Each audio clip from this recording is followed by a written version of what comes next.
Sa'ad ibn Rabi ya gaya wa sahabbai lokacin da aka yi masa miki numfashinsa ina shirye-shiryen fita, ya kira su ya ce an yaye min hijabi, na ga abin da na gani akan annabi, kar ku yadda wani abu ya taba shi, in kuka yadda wani abu ya taba shi ku bi wata hanya kan ku zo lahira fa, dan na ga yadda yake a can.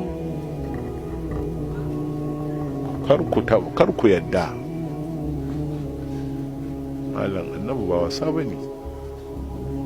Matan nan an sahabbai da kansu suka gigice, wai bai wa Allah nan in mun koma ya za a yi mata ne, a ce ga ɗanta an kashe, ga mijinta an kashe, ga ɗan uwanta duk kuma jigogi ne a tare da ita, duk sun mutu. Wannan bai wa Allah ya za mu yi mata mun koma, na tausayinta. Aka doso Madina malam, an tsantsaya ana jiran tahowa sahabban annabi, na tahowa sai ga sahabbai suna ne miki ta'aziyar mahaifinki, take kai ba kar ku yi min ta'aziyar komai, ya fiyayyen talikai yake.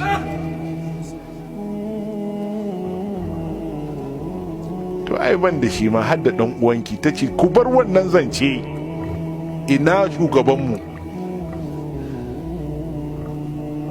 To ɗanki ma fa shi ma ta ce ha, ku daina wannan magana, me a wani halin annabi na yake? Aka ce huwa bi khairin, yana nan cikin lafiya, ina cikin lafiya. Ta ce wallahi hankali na ba zai kwanta ba in ba ku nuna min shi ba.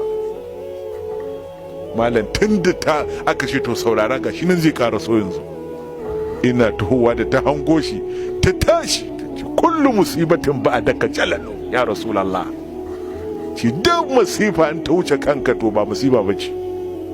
Kai dai kana nan lafiya ko to wa alal kauni in radunil afa'u, duk a tashi duniyan manani in ka yadda da ni, me ya rage mun kuma?